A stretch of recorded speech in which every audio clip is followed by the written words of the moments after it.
Our culture, our culture is powerful. Our culture is probably the number one culture in America. The most mimic and gimmick culture in America is hip hop. Right. And so hip hop is powerful. These presidents and these white supremacists and the white man, not white people, but the white man, the one who make the decisions of the world, their kids are being influenced by hip hop.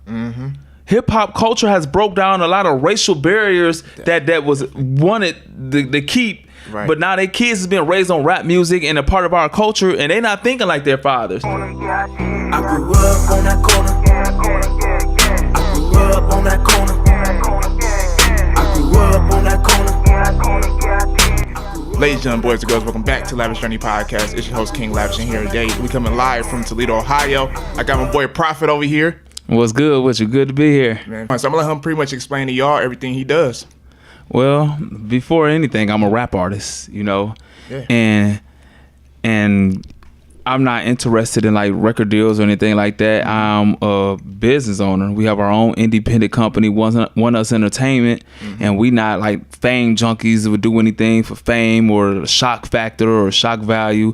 We just taking the stairs, building this company, building this stuff fan by fan, brick by brick. We have our clothing line, Cast Off Wear, which I got on one of the t-shirts. Then we got the Southside edition of it.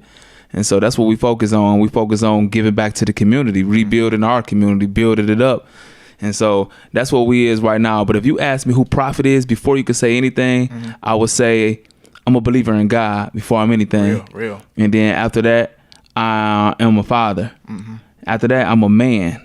And when I say man, I don't mean a male. I mean a man, somebody who have morals, values, and principles and stand on them and would die or kill for his beliefs. Real. And then I'm a rap artist.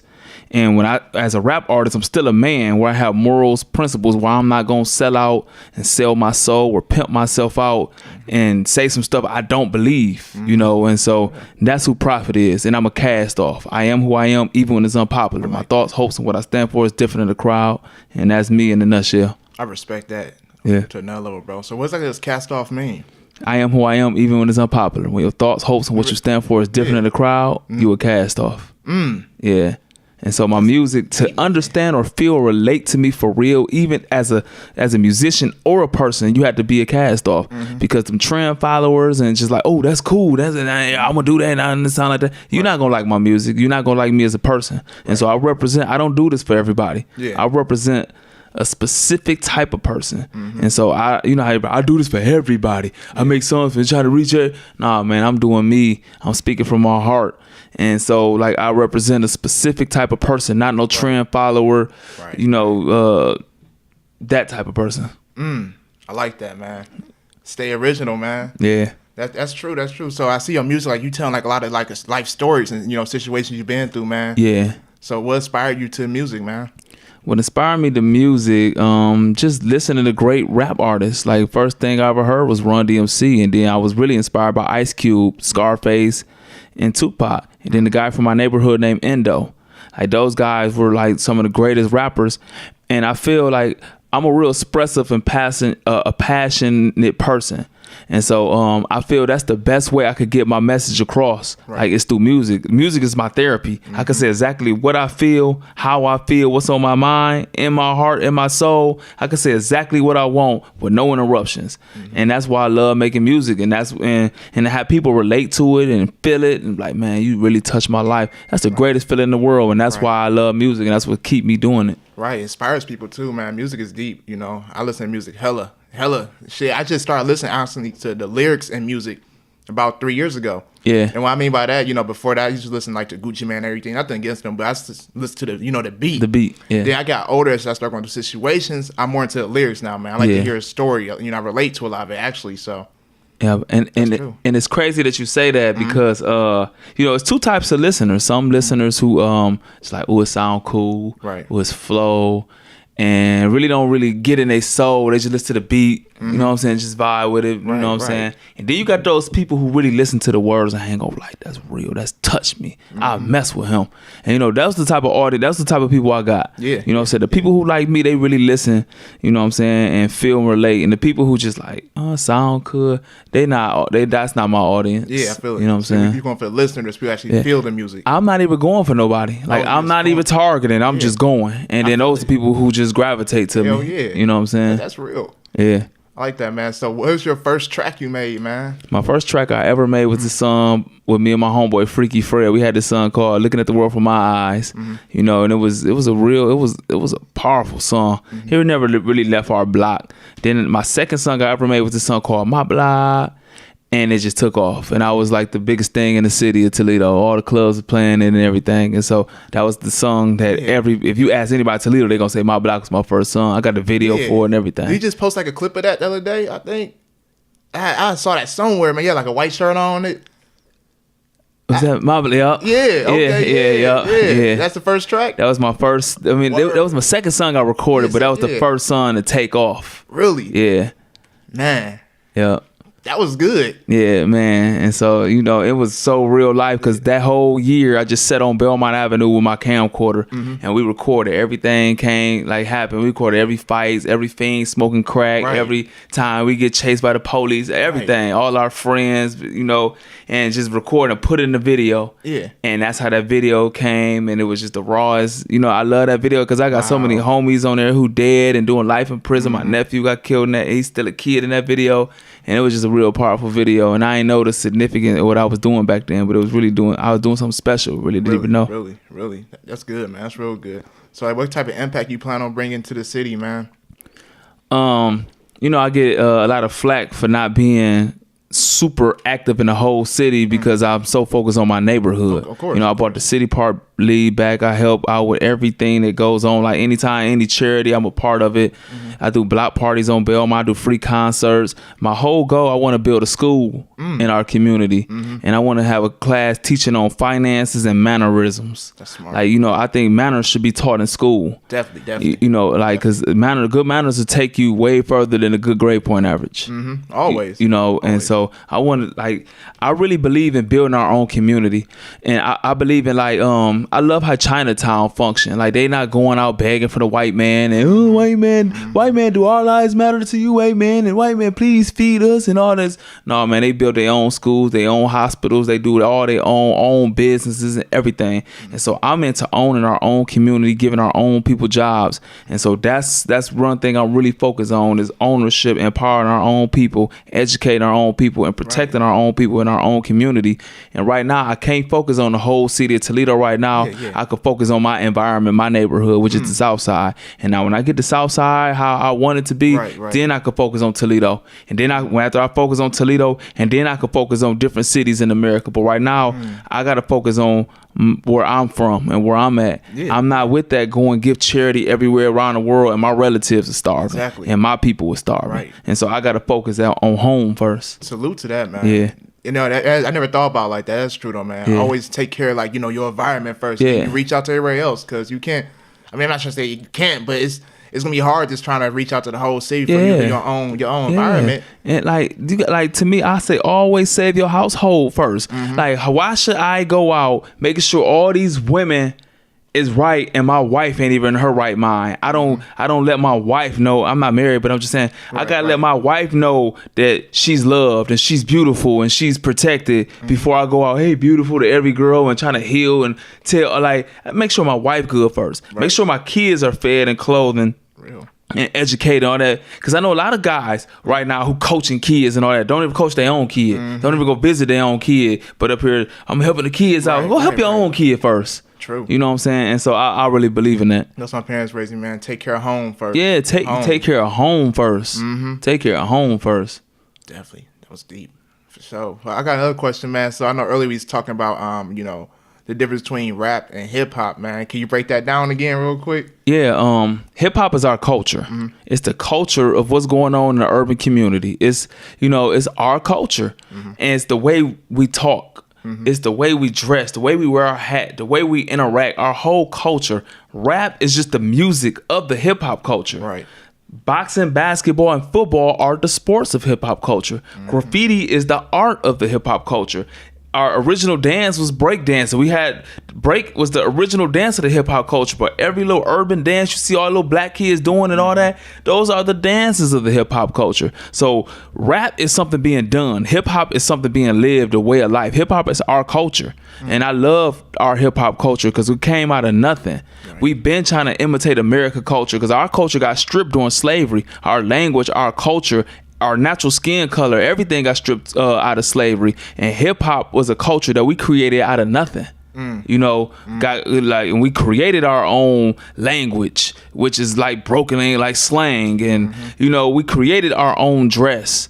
You know, and I love our culture. I am a fighter and dyer and believer in our culture. Rap is just the music of the hip hop culture. So you get this little white dude on the internet, oh, he's not hip hop, he's not hip hop. First of all, you're not even of the culture, first of all. Yeah. Not saying because you white, you're not of the culture, but usually those typewriter killers don't be of our culture. And you don't even know what you're talking about. Rap is just the music of the hip hop culture. So don't go here and call one of the brothers who doing rap music not hip hop. And so that's what I mean by that. So when they say hip hop is dead, you feel like that's just noise in the air, or? Nas started that. And Nas, he had good intentions with it, but it ended up backfiring because Nas was saying we sold out our culture. The preachers and the spokesmen of the culture, which is rappers, sold out our culture to the culture vulture mainstream. And our culture has been pimped. And so he's saying we are letting these people dictate what's cool in hip hop. So the man would go get one of the voices of hip hop, like wear a dress and try to make that cool in the hip hop culture. Right. Tell them to vote for this person like that. And so now we got people, you know what I'm saying, who don't care about the culture. They just care about profit. And so they'll come infect our culture. And so that's what when I was like, our culture is dying. How is these white men and these Jewish people and these people who don't even care about our culture or listen to our music, how are they picking what make the radio? How is this people determining what's going to be pushed to our people? And so that's what Nas, when he got to that point, like, wow, you got to make these dumb songs to be on the radio, feeding our culture this. Hip hop, y'all killing our culture. Our culture's dying. Now I see. Okay. And so that's what he mean. Okay. And you know, if you speak like that, you get blackballed. Nas' career hasn't been the same to me after hip hop is dead. Nas was in movies. Nas was on the radio, like everything. And when Dame Dash get out and when he come out and say, how does this man steal Def Jam from Russell Simmons and this man running our culture and not of our culture, you know what I'm saying? And that's real, you know. That is. You know, and so that's what Nas meant by hip hop is dead, not just some kid who don't know nothing about our culture. Right. Saying that. I thought they was just talking about, you know, today's music, how they play trash music on the radio pretty much, but now I can sense a deeper meaning in that. Yeah, it's deeper than that. Way deeper. It's there for a reason. Those people who like our culture, you know, our culture is powerful. Our culture is probably the number one culture in America. The most mimic and gimmick culture in America is hip hop. Right. And so hip hop is powerful. These presidents and these white supremacists and the white man, not white people, but the white man, the one who make the decisions of the world, their kids are being influenced by hip hop. Hip hop culture has broke down a lot of racial barriers that was wanted to keep. Right. But now their kids is being raised on rap music and a part of our culture, and they're not thinking like their fathers. That's a problem. Yeah, we got to destroy this culture. You get what I'm saying? And so, you know, you always gonna find that one Uncle Tom, man. You always gonna find that one in that cotton field who willing to do anything for self-preservation and hurt everybody else. And so we have rappers like that. Yeah, you know. Wow. You know, and so that's what it is. And Nas seen that. Nas, you know, he saw it ahead of time. Yeah, he saw it. Because how you feel about today's music they play on the radio? You know, the one thing I learned, man, I don't really even believe it's trash music no more. I used to have an opinion on that, but I feel it's a fan base for every music and everybody need to be represented. Evidently, it's a million people liking that, so it's a million people who think that way. And you know, and so I feel right now, music, everybody is getting represented in the music. It's a lot of people who love that type of music, and so I mean that's what they like. It's a lot of like, because that's what's running rap right now. That's just running the airwaves. I mean, you listen to J. Cole album, powerful. Kendrick Lamar album, powerful, and they outselling all the stuff that's on the radio. And so It's a balance. It's like, you know, it's no balance on the radio. I don't feel. Right. But overall, I feel, man, like everybody need to be represented. Like a lot of kids can't understand J. Cole or Kendrick Lamar and stuff like that, man. A lot of kids can't even understand me. And so they still have to listen to music. Right. And music been music like that. I grew up, it was who let the dogs out? And we've been had the you can't touch this, and we've been having that music. We've been having that music. True. It's always been around. You know, that you're right though. That's true. Yeah, that always been around. Speaking about J. Cole, you know, that's one of my top artists, man. How you feel about that new album? J. Cole, at first, I ain't gonna lie. And I'm gonna speak on this because I'm a J. Cole fan. I didn't like it the first time I heard it. The second time I heard it, I ain't like it. And I was telling Goldie, my homeboy over there, I was like, wow, I was wrong. I love that album now. You know, it took me, you know, I had to really get into it. But like, yeah, J. Cole was probably my favorite artist out. And I love his music. I love what he stands for. It took me a while too, because at first it was so much hype in the area. I saw J. Cole. I would usually wait like a week to listen to albums. Because all that shit on social media. And the first time I wasn't vibing with it. The second time, like you said, I kind of got on. The third time, after that, I just been. Yeah. I listened to it deeply. I sat down, relaxed, and man, I loved it. Yeah. Masterpiece. Definitely. So who's your top artist like in today's era? In today's era right now, I want to say J. Cole. Right now, man, my favorite by far right now is Nipsey Hussle. I hear that a lot. Like, I love Nipsey Hussle. I was just listening to that on the way here. I listen to Nipsey Hussle a lot. I love Chance the Rapper's music.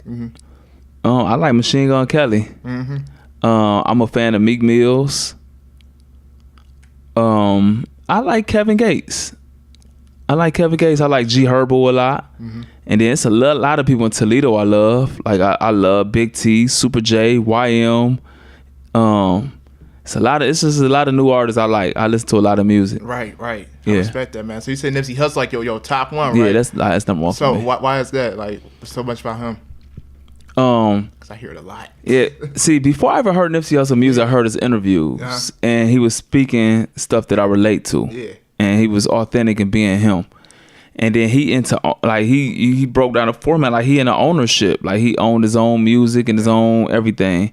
And I started listening to his music and it reflected. I understand it because I never been a big drug dealer. You know what I'm saying? I'm not a trap star, but I have a gang banging background. Right. You know what I'm saying? Nipsey Hussle come from a gang banging background, and so I relate to that. And his whole thing, he said this one thing. He said, I stood front line of Mac 10s, but I never feel the satisfaction of shooting at black men. You know what I'm saying? And it was the same way. Even though I was front line of gang wars and everything like that, but I always had a social mind. Like, these are my brothers, and we are really falling under that Willie Lynch theory of killing each other. You know, and so he come from a gang background and to own his own neighborhood and buying back the neighborhood and giving jobs. And that's my same mindset, you know? Right. And so that's why I probably relate to Nipsey Hussle the most. Wow. I didn't know he owned his own music too. Yeah. Dang. So he owned everything pretty much. Yeah. I respect that one. Definitely. So like, what's your future plans like coming up like within next, this summer probably or next year? Well, this summer I plan on. Right now, I'm about to start I have an album coming out 4th of July. Oh shit! Okay. Yeah, 4th of July called The Belmont Story. Bet. And so I'm going on promo tour Sunday. And so my whole thing is push this hard as possible and make the whole world listen to this album. And my whole goal was to be everybody's favorite artist. Not know you my favorite artist from Toledo, my favorite independent artist. My goal is to win 1 million fans and become everybody's favorite artist. And so after I do this promo tour, then I'm gonna start marketing in the South and all that, and keep all the ownership and build the team up, build the fan base up. And that's just my immediate goals. Get the clothing line bigger, and that's just take what I'm doing and just make it bigger. Speaking of promo and marketing, how do you market your brand and your business and everything? I don't know. Like, it just come. I mean, I strategize. I set out strategies and try not to cut corners, because this is the first time in my life I never cut corners, and I'm seeing the great results of not cutting corners. Yeah. But it's just people, like, I believe in the law of attraction, man. You are who you attract. And so a lot of like-minded people just come to me, man. Like a fan, I'm just building fans, and like they finding me. Right. You know, I mean, I go pass out thousands of CDs and market on social media, but it's just like people just gravitate towards my music and clothing. Exactly, man. Yeah. That's true. Law of attraction does work when it comes to that, man. Yeah. Definitely. So you say you plan on traveling through the whole Michigan for your promo tour? Yeah, Michigan. Then once I finish that, then we're going to go to Ohio. I mean, well, we in Ohio, but then like focus on Ohio and then go south for the winter. That's some heavy, man. That's some heavy promotion. Yeah. I can dig it, man. I can dig it. So, what's the next question I asked? So I'm going to ask you some few quick questions, all right? You can answer to the best of your ability. What's the first thing you think about when you wake up in the morning? Man, God gave me a gift and it's called today, man. Thank you, God, for blessing me to wake up another morning, man. With good health, a sound mind, all my limbs, all 5 senses. And thank you, Father, for blessing me with this child. That's deep, for sure. All right, if you was an animal, which animal would you be? A wolf. Oh, I love wolves, man. Love wolves. My favorite animal. I love wolves so much. I want a wolf. Okay. Yeah. So it's which animal you talk to the most if animals could talk? A wolf. A wolf. Okay, Yeah, I knew that was coming. Yeah. I respect it. So what do you do after a long day of hard work? A long day of hard work, man. I had to give my son a bath and put him to bed. Then I watch an episode of Seinfeld. Seinfeld? Yeah, that calmed me all the way down, man. Making me tired. Yeah. So that's your favorite TV show? It's not my favorite, but it's the one I watch the most right now. I used to didn't like it. But when I got stabbed in the hospital, I don't know what it was. I was in the hospital for a long time, and that was the only thing soothing to me. Like I couldn't watch nothing. I couldn't watch SportsCenter or nothing. Everything was just irritating me. And Seinfeld was just soothing. It just put me to sleep. And so I just still watch it. Hey, it sounds relaxing. It is. It's relaxing. You know what I'm saying? Yeah, okay. If your life was a titled a movie, what would the title be? Cast Off. Cast Off. Cast Off. Favorite book? Wow, that's hard, but I would have to say the Bible. Can I give it two? Go ahead, man. Go the ahead. Bible, The Secret. I love The Secret. Yeah, The Secret. Man, Contagious by Jonah Berger. Contagious? I'm gonna look into that one. Yeah. What's that one about? It's he's a marketing professor, and he was giving this story. I got hip to him through Nipsey Hussle. Nipsey Hussle had dropped an album that cost $100, and that's what blew him up. It was a mixed CD, and everybody knew about it. Right. Because of that, Jay-Z had bought like 1,000 copies and all that. Right. But he got the idea from Jonah Berger. Jonah Berger had gave this story about a guy from Philly, you know, saying he had a cheesesteak restaurant. Like, how can I separate myself in Philly? Right. With cheesesteak. That's the cheesesteak world. So he made $100 cheesesteaks. And he got flack for it, but the news picked up on it, and everybody like, wow. And so everybody started going, let me see what this cheesesteak is like. Yeah. I mean, he really put a lot of money and time because he got onions, from like the top of the line, everything. He made it a moment when you went there. The lighting was a special thing, and so Oprah even picked up a cheesesteak, and it hit the world news. And he making millions of dollars every year off cheesesteaks. And so Jonah Berger had gave that example. Yeah. You know what I'm saying? And like, it's just a marketing book called Contagious. How can your idea become contagious to everybody else? Right. And so it's called Contagious by Jonah Berger. Love that book. Oh, I like that. Yeah. I'm going to have to look into that one. Definitely. Okay, I got a question. A lot of people usually like this question. If you was trapped on an island for 1 full year, what 3 albums or mixtapes would you listen to? 3 albums, believe it, and I'm not being biased. It would be my Death of a Prophet album. My last album came out. It's my favorite album ever made. Number 2 would be the Don Illuminati 7-Day Theory by Tupac, which was under Machiavelli. And the third one would be The Miseducation of Lauryn Hill. That's a good mixture. Yeah. That's a real good mixture. Yeah. For sure. So what's your favorite cereal? I don't eat cereal. But when I did eat cereal, it was Captain Crunch. Captain Crunch? Yeah, Crunch Berries. But I don't eat cereal no more. Bet. Is what you're doing now something that you always want to do while growing up or while younger when you was younger? When I was a kid, I wanted to be in the NBA. But I always wanted to be a rapper too. But yes, I am. I'm living my dream right now. That's good. You used to hoop when you was younger? Yeah. For school and stuff? Yeah, I played basketball for Libby High School. What position you played? I played the point guard and the shooting guard. Oh, yeah. You know what I'm saying? I was like the best shooter in the city. Like I was a 3-point shooter, but I had this crazy crossover and everything too. So I was a combo guard. Yeah. Bet. Spring or fall? Spring. It's easy spring. Spring, man. I love spring. I love summer. I love summer, but I love spring. Yeah, I'm over the cold, bro. Man, I'm glad the weather is breaking, man. Over the cold. They don't understand. Living out here in Ohio, shit, it's snow to April. I don't ever. You know what? I can't stand the snow. But you know the worst thing about the snow is to me is getting up in the morning and had to scrape your car off. Yeah. Cold, take all that time, and then the ice. Hate it. Wait till the car warm up. Yeah, man. I'm over it. Speaking about weather, beaches or mountains? Come on, man. Beaches, bro. I don't care about no mountains. I'm not that adventurous. I don't want to climb no mountain. I don't want to skydive, bungee jump. I love beaches, man. Beaches, bro. Bet.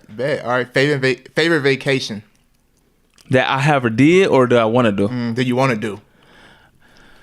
Right now, I think I want to go to Hawaii. I want to go to Hawaii. My favorite vacation I ever been a part of was Las Vegas, bro. Oh, I bet. Oh my God, bro. Bet. But yeah, I bet Vegas was wild, man. Yeah, man, it was. You know they say whatever happens out there stays out there. Yeah, I feel it, man. I feel it, man. So, what's your favorite color? Black. Black. Black. Yeah, black. For sure. Black. And after that, I like blue, but black is my favorite color. Okay. Do you feel that you are immortal?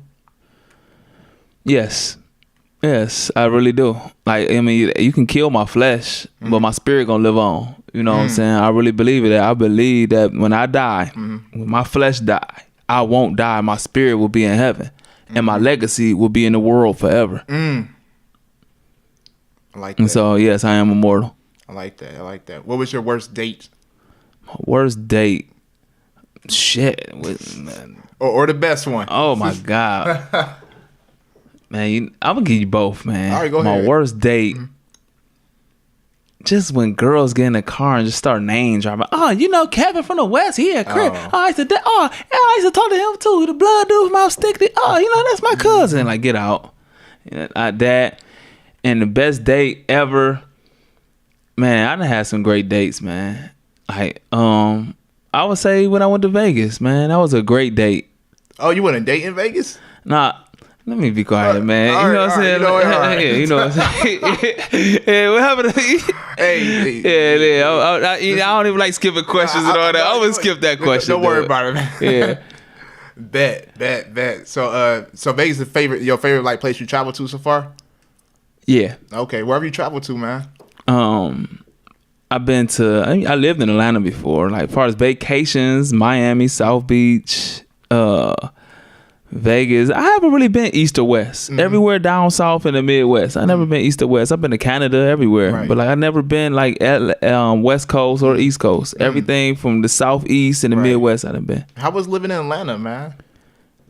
It was good. I mean, it's just I love it because it's so much black entrepreneur and ownership, and it's so many people with dreams and ambitions and get up and go about themselves. And I really believe you can succeed in Atlanta. Bet. So I loved it. Bet. I got 3 more questions for you. If you you can ask 100 more. I'm good, bro. All right, bet. Yeah. If you had $5 million cash, what would you do with it? First thing I would do, I mean, I would buy a home and a car I like, and then I will pay for my son's education. And I would invest it in my music. I would give myself a bigger platform for my clothing and the music. I would buy property. And then I will build a lot of, like, I have a lot of ideas and business I want to bring back to my community. I know $5 million is not a super lot of money, but I will take and like build up stuff in my community. That's good. What's your favorite smell? My favorite smell, man, that's a crazy question, man. You know what? And it's new. I know this is a new shea butter. Shea butter? Yeah. I love the shea butter smell. Yeah, shea butter. That's different. Yeah. That's a new thing around. I always see every time I go to the store, shea butter. I always see that. Shea butter. All right, what are you absolutely determined to do? I absolutely determined to leave my mark on this world before I'm gone. And install morals, values, respect, and discipline in my son. I respect that, definitely. Leave that legacy going on. Yeah. That's the key, man. I tell people, man, it's all about the legacy nowadays. Yeah. That's why I grind for, man, the legacy. So when I go on, my last name or who I am, period still goes on. Yeah. And then I think, especially with them children, man, it ain't what you put on your kid, it's what you put in your kid. You can buy your kid all the Jordans and all the man, that don't mean nothing, man. Mm-hmm. If your kid don't have morals, values, respect, and discipline, you failed as a parent. Mm-hmm. I don't care what you buy them. The material things don't matter. Yeah. My parents always told me, man, this material shit ain't shit. It's always be more materials throughout your life, and they come and they go. Come and go. It's all about learning, your morals. Yeah. Morals is key. Definitely respect that. Broccoli or spinach? Broccoli. Fuck with the broccoli. Yeah, broccoli. Hey. All right, soul food or barbecue? Barbecue. Barbecue? I'm not a soul food guy no more. I heard you had it too much. Nah, first of all, it just drains me. I be too tired, and then it's slave food. Yeah. Even you could look at it as a negative and a positive. Mm-hmm. Like, in slavery, we ate the worst part of pig. They cut the foot off. They took the guts out. All this stuff. Here, nigga, eat this. And that's what we ate, the slop. And we called it soul food. And that's why the average black man die at 54 now. Yeah, you know what? That's true. You know what I'm saying? And so, we call it soul food, but it's slave food. And, it's the most unhealthiest stuff in the world. Like, you gotta realize the last 2 months, I've been messing up every now and then, but overall, I've been eating straight vegetables, fruit, and straight water. Mm-hmm. Every now and then I might eat Subway. Yeah. But I've been on a real strict diet recently, so I almost definitely won't be eating soul food right now. I don't blame you, but I went 2 months vegetarian. I just got off it a week ago, but it was tough. But my body did feel like a lot more. Light. I felt, I stayed up longer because that food nowadays, it slumps you. It slumps you, and nothing slumps me like soul food. Yeah, after that Thanksgiving dinner, that's it. I don't want to do nothing. You used to be there chilling, man. So, man, I see you in touch with your history a lot, man. So you do a lot of research on history or read? Yeah. I was always a historian. Mm-hmm. Like, even in school, I was a terrible student. One time I was so dumb in school, man. Mm-hmm. In junior high, I had perfect attendance. I got a plaque for perfect attendance. Right. Straight F's, bro. Word? Straight F's. I didn't even get it. My mama like, you couldn't get a D? You know what I'm saying? Like, my mama, I come home, my mama crying I'm like, what's the matter, ma? She like, what did I do wrong? I said, what? It's like, you go to school every day and couldn't get a D. You know what I'm saying? And so, but what's crazy, when I got to high school, I was still not a good student. I was just a basketball player. I was get all D's, 1 F, and A in history. I would actually read the history books when I got home. And I'm talking about, this ain't even my history. This is American history, like Civil War and everything. I always loved any history. Like, I love history. That's good. Yeah, so like I was smarter than the smart people in history. Yeah. So you just go home and read every chapter pretty much. Yeah, like I would go. I love it and pay attention. I was a class clown. For real? So I was a class clown, but like history, shit, I'm studying. I'm listening to the teacher. Like, history I love got it. Down lock. Love That's history. The key. That's really one, but they say history is actually key to learning how we are today, because it all starts somewhere. Yeah, and it definitely keeps going. Oh, the biggest thing in history that shows right now is everything in our society is results of slavery. Mm-hmm. Like, in slavery, I forgot what state it was, but the slaves were rebelling so much. They was killing the masters, running away, just stopped working. And so it's like, if we keep killing these slaves, we killing our property, we losing money. Mm-hmm. So they got this slaveholder, I want to say from the Caribbeans, I'm not sure. His name was Willie Lynch. Mm-hmm. And he applied this theory that called the Willie Lynch theory. And he said, if y'all listen to this and apply this, you can control the slave's mind after they're free for 300 to thousands of years. Mental. And he said, you make them distrust each other, make them hate everything about themselves. You make them trust us.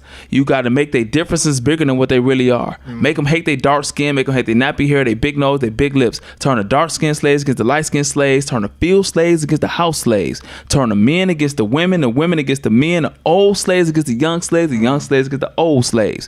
You turn the north side of the plantation against the south side of the plantation. Make them distrust each other, make them hate themselves, and make them love and value us. Right. Think about today. Light skin think they better than dark skin. Dark skin don't like light skin. North side don't like the south side. The men I hate niggas, and black dudes, I don't need black men, just give me white. Like, you know what I'm saying? And that's the results of slavery, the Willie Lynch slave mind that we have today. Wow. And that's history. And if you look at everything that goes on right now, is the results of slavery in our community.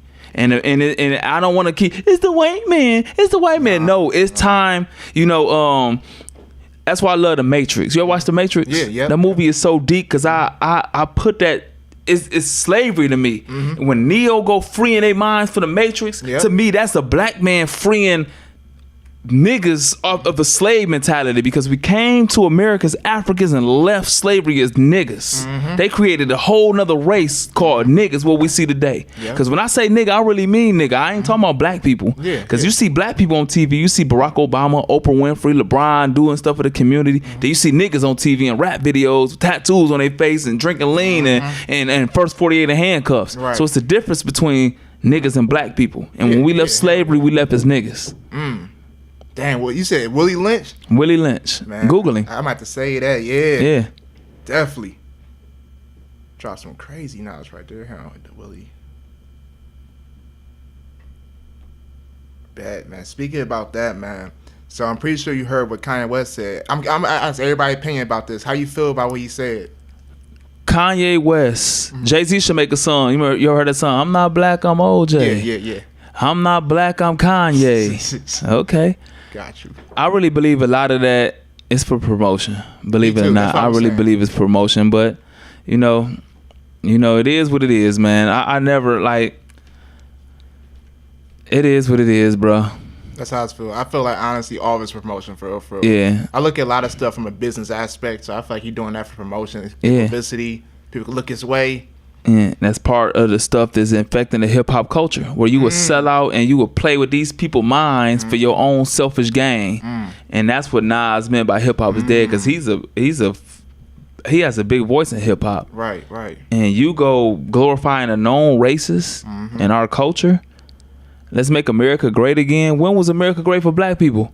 I hate when you say that shit, man. You know what I'm saying? True. Like, when was it great? When we was slaves? When was it great? When we was hanging from trees? When we was sitting in the back of the buses and stuff like that? When was it great for black people in America? And so, like I said, man, they always find some Uncle Tom. Always got to find that Uncle Tom, man, who talk black, live white, and think green.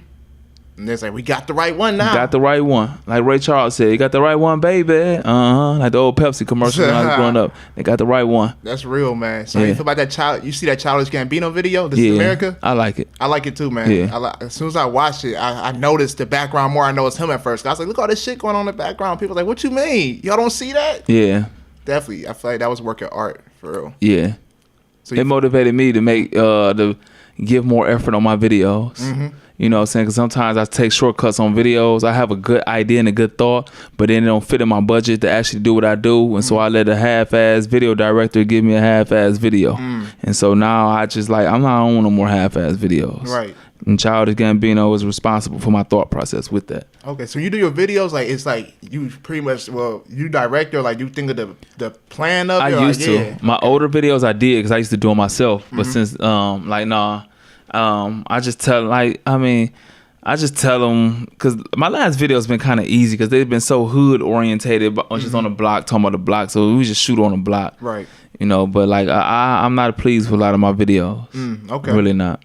That's cool. That's cool. So, such as when you're in the studio, man, how was that feeling being in the studio, man? Just, recording, just let everything go pretty much. It's the greatest feeling in the world, because I record a lot of songs. I could do a whole album in 2 days. 2 days? Man. Do a whole album in 2 days. Salute. Yeah, like, because every time I record, I probably do 3-4 songs a day. That's good. That's good. So it's just, when I leave the studio, I'll be refreshed. It's like I done had a shrink. I done talked to a therapist or something. So I feel relieved and weight off my shoulder, because I don't go in the studio premeditated. I need to make a song about this. I just talk about how I feel at that present time. Right. And a lot of music don't come out because how I feel be fucked up about a lot of people in my life. And I talk about the people. And so it don't be just like, I'm going to put this out. Sometimes I just have to relieve that, and the song will never come out. And so, it's therapy for me. So I love the studio. For real, how often do you record? I used to record every day. But now I'm such on this promo rush right now. I haven't recorded probably in a week. Oh, okay. That's still good, man. Yeah. So you like to record at least every month, it sounds like, for real? No, I like to record every day. And I record a lot of music for a lot of people. I do a lot of writing. You know what I'm saying? I don't get credit for it. you know. But I recorded whole albums for people. Oh, I was just about to ask you about writing too. That's crazy. Yeah, whole albums, like rappers doing all their verses and stuff like that. So I do a lot of writing. Okay, so when's like do you usually write your music? Like what time of the day? I don't write music. Oh, you don't? You just go in there to say everything from the top? Yeah. Man. Yeah. And your shit's fire, man. Like literally. Yeah, thank you, man. Hey, I respect you to a whole nother level, man. Like shit, y'all gotta go check it out, man. You got like a SoundCloud thing when people know about iTunes? Yeah. Well, what is it? It's Prophet Mocmoud, everything. Prophet Mocmoud. Hey, well, I got one more question for you, man. What makes a great life or a good life? A great life to me is having a relationship with God. When you could hear from God, when you connected to God, that is the greatest life you ever could have, man. Because you can go through the lowest of the lows, and when you got God's grace on your life, man, it won't feel like you in a gutter like that. You will be in the gutter, but you won't be affected like a person without God in their life. You won't have to resort to drugs or, hurt people. You know what I'm saying? And so you will keep your sanity through any storm when you had that relationship with God.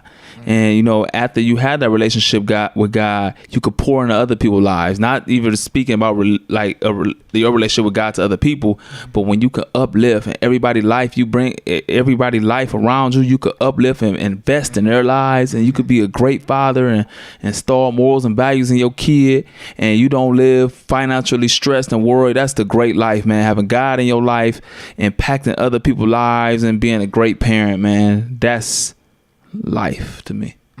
That's a good way to end off, man. For sure.